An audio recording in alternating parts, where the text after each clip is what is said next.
Hello and welcome to this instalment of Talkin Trim. I'm Jonathon Skinner and today we're looking at the rear door Aperture PVC trims for the Jaguar E-Type fixed head coupe and 2+2 coupes. That's the 2 and 4-seater coupe models.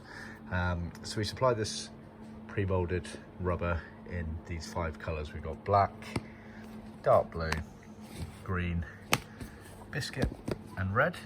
And as you can see, it's got the lip on it as such. And to clarify what we're talking about, it's the stuff that goes around the aperture opening of the rear door here. I've got a tiny little diagram where it shows you where the lip clips over the element there of the metalwork around there.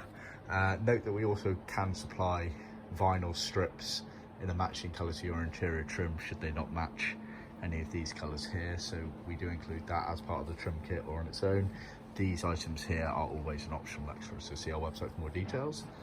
Please remember to like, subscribe and share with other classic car enthusiasts, and stay tuned for more. Cheers.